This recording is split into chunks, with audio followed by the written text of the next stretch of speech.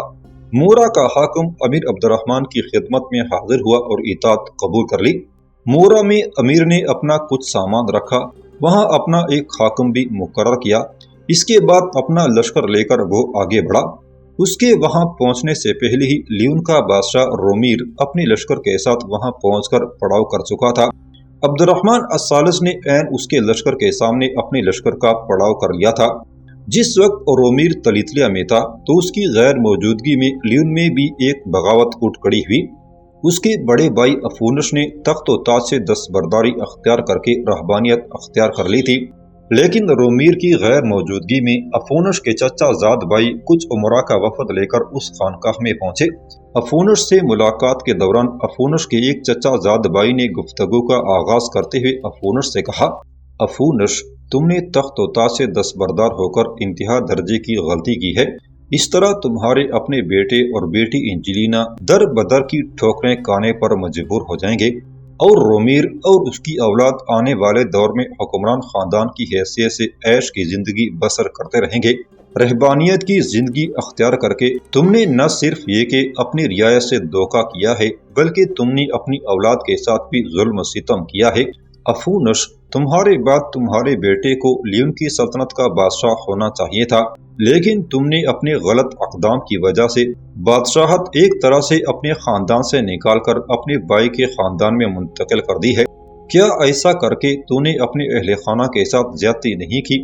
جب افونش کا وہ چچا زاد خاموش ہوا تب اس کا ایک دوسرا چچا زاد بول اٹھا اور اسے مخاطب کر کے کہنے لگا، افونش، ملکہ الویرا کی وفات کے بعد جو تم نے قدم اٹھایا وہ کسی بھی صورت پسندیدہ نہ تھا۔ اس وقت ہم نہیں بول سکتے تھے اس لیے کہ تم نے پختہ تہیہ کر رکھا تھا۔ شانجا اور ملکہ تھیوڈورا کے سمجھانے میں بھی نہیں آئے تھے، لہٰذا ہماری بات تو ماننے کا سوال ہی پیدا نہیں ہوتا تھا۔ لیکن اب ہم تم سے کہتے ہیں کہ اپنی اولاد کی بہتری اور رعایا کی بھلائی کے لیے یہ تمہارے پاس آخری موقع ہے کہ تخت و تاج کو پھر اپنے ہاتھوں میں لے لو، اس لیے کہ رومیر لشکر کے ساتھ مسلمانوں کے امیر عبد الرحمن الثالث کا مقابلہ کرنے کے لیے تلیتلیہ کی طرف کیا ہوا ہے۔ اس کی غیر موجودگی میں اس خانقاہ سے نکل کر تخت و تاج پر قابض ہو جاؤ۔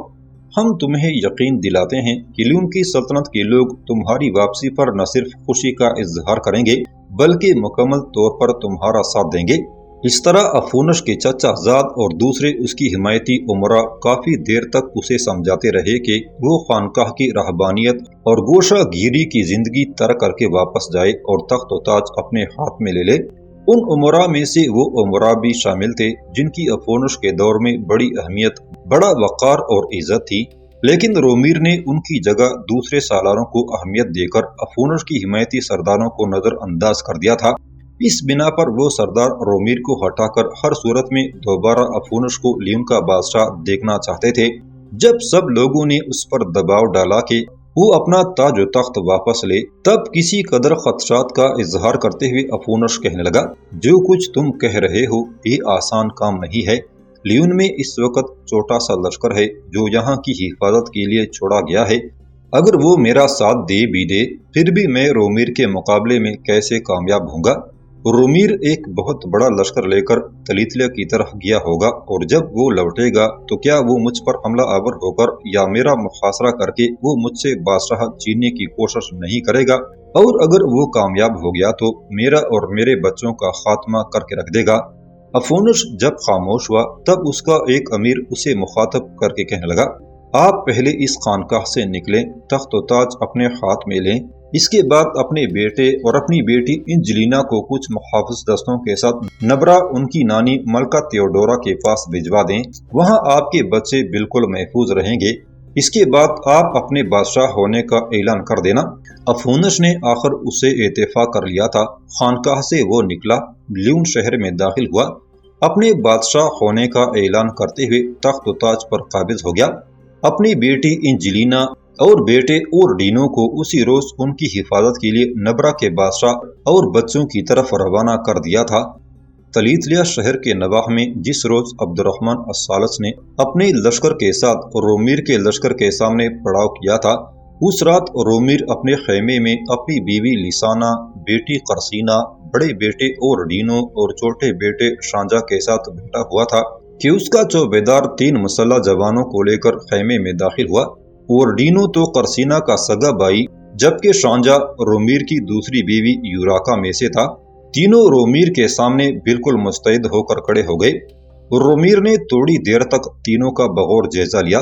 اس دوران قرسینہ بھی بڑے غور سے ان کی طرف دیکھ رہی تھی۔ پھر رومیر نے انہیں مخاطب کیا، میں تم تینوں کا آپس میں تیغزنی کا مقابلہ نہیں کروانا چاہتا۔ مجھے پتا چلا ہے کہ تم تینوں ایک دوسرے کے جاننے والے ہو۔ معاملہ تم پر چھوڑتا ہوں کہ تم تینوں میں سے کون اچھا تیغزن ہے۔ یہ فیصلہ تم تینوں خود کرو۔ جب یہ فیصلہ کر چکو تو مجھے بتا دینا، اس کے بعد میں اگلی کارروائی کی ابتدا کروں گا۔ اس موقع پر قرسینہ نے دخل اندازی کی اور اپنی باپ رومیر کی طرف دیکھتے ہوئے کہنے لگی، بابا پہلے ان کے نام بتائیں، اس کے بعد ہم بھی اس فیصلے میں حصہ لیں گے۔ جواب میں اپنے حاجب کی طرف رومیر نے مخصوص اشارہ کیا، جس پر حاجب ان تینوں کی طرف اشارہ کرتے ہوئے ان کے نام وانس، ایرش اور منوکش بتائے۔ رومیر کے کہنے پر ان تینوں نے آپس میں صلاح و مشورہ کیا۔ پھر ان میں سے ایک رومیر کی طرف دیکھتے ہوئے کہنے لگا، ہم میں سے منوکش سب سے اچھا تیغزن ہے، اس کے بعد وانس اور وانس کے بعد ایرش ہے۔ ان کے ان الفاظ سے رومیر خوش ہو گیا تھا۔ پھر اپنا فیصلہ دیتے ہوئے کہنے لگا، کل میں مسلمانوں کے ساتھ جنگ کی ابتدا کروں گا۔ جنگ کی ابتدا سے پہلے منوکش میدان میں اترنا اور ایک شخص احمد بن یالا کا نام لے کر اسے انفرادی مقابلے کی دعوت دینا۔ رومیر جب خاموش ہوا تب بڑی بے چینی کا اظہار کرتے ہوئے قرسینہ کہنے لگی، اے میرے باپ، ایسا نہیں ہوگا۔ منوکش اگر سب سے اچھا تیغزن ہے تو کیوں اس احمد بن یالا کا مقابلہ کرنے کے لیے سب سے اچھے تیغزن کو اس کے مقابلے کے لیے اتاریں؟ ترتیب کے لحاظ سے ایرش تیسرے نمبر پر ہے۔ ہم پہلے ایرش کو ہی انفرادی مقابلے کے لیے اتاریں گے تاکہ ہمارے ذہن میں بھی یہ بات رہے کہ ہم اسے کوئی اچھا تیغزن نہیں سمجھتے اور ہمارا تیسرے درجے کا تیغزن ایرش اسے اپنے سامنے زیر کر سکتا ہے۔ قرسینہ اس بار ایرش کو مخاطب کر کے کہنے لگی، میں نہیں جانتی میرے باپ نے اس مقابلے کو جیتنے والے کے لیے کیا انعام مقرر کر رکھا ہے اور وہ مقابلہ جیتنے والے کو کیسے نوازے گا، لیکن ایرش ایک بات اپنے ذہن میں رکھنا، کل انفرادی مقابلے کے دوران اگر تم نے مسلمانوں کے سالار احمد بن یالا کو شکست دے کر اس کا سر کاٹ دیا تو میں انعام میں تمہیں اتنی بھاری رقم دوں گی جس کے متعلق تم سوچ بھی نہیں سکتے۔ اس کے علاوہ میرے باپ کی طرف سے تمہیں جو انعام ملے گا وہ علیحدہ ہوگا۔ قرسینہ کے ان الفاظ پر ایرش خوش ہو گیا تھا۔ پھر فیصلہ کن انداز میں رومیر اپنے حاجب کو مخاطب کر کے کہنے لگا، اب تم چاروں جا کر آرام کرو، اس لیے کہ اگلے روز صبح ہی صبح ہم نے عبد الرحمن کے خلاف جنگ کی ابتدا کرنی ہے۔ اس کے ساتھ ہی رومیر کا حاجب ان تینوں کو لے کر وہاں سے چلا گیا تھا۔ اگلے روز دونوں لشکر ایک دوسرے کے سامنے صف آرا ہوئے تھے۔ دراصل لیون کا بادشاہ رومیر عبد الرحمن کے ساتھ قوت آزمائی کرنا چاہتا تھا۔ اسی بنا پر اس نے تلیتلیہ شہر سے ذرا فاصلے پر کھلے میدانوں کو رزمگاہ بنایا تھا۔ شاید وہ اکیلا ہی عبد الرحمن کی قوت کو آزماتے ہوئے اپنی گزشتہ شکست اور ہزیمت کا انتقام لینے پر تل گیا تھا۔ تاہم تلیتلیہ شہر کیونکہ ذرا فاصلے پر بائیں جانب تھا، اس کے باوجود امیر عبد الرحمن نے اپنے لشکر کو صف آرا کرنے کے بعد لشکر کا ایک حصہ علیحدہ کر دیا اور اس کے ذمے یہ کام لگایا تھا کہ وہ دائیں جانب دھیان رکھے۔ اگر تلیتلیہ کا کوئی لشکر نکل کر حملہ آور ہونے کی کوشش کرے تو اسے روک سکے۔ لشکر کے اس حصے کا کماندار عبد الرحمن نے اپنے سالار نجد کو بنایا تھا۔ کچھ دیر تک رومیر کے لشکر میں طبل، نفریاں اور بیگل بجتے رہے، ساتھ ہی لشکری بڑے زور و شور سے نعرے بلند کرتے رہے۔ دوسری جانب عبد الرحمن کے لشکر میں بھی بڑے بڑے طبل اور دیو پیکر دفیں بج اٹھی تھیں۔ پھر رومیر کے تینوں منتخب تیغزنوں میں سے جس کا نام ایرش تھا، وہ اپنے گھوڑے کو سرپٹ دوڑاتا ہوا دونوں لشکروں کے بیچ میں آیا اور احمد بن یالا کا نام لے کر انفرادی مقابلے کے لیے للکارا۔ اس وقت عبد الرحمن کے پاس اس کے سارے سالار کھڑے تھے، کچھ دائیں بائیں مستعد بھی تھے۔ احمد بن یالا بھی اس وقت عبد الرحمن کے قریب ہی کھڑا تھا۔ اب ایرش نے دونوں لشکروں کے بیچ میں آ کر احمد بن یالا کا نام لے کر پکارا،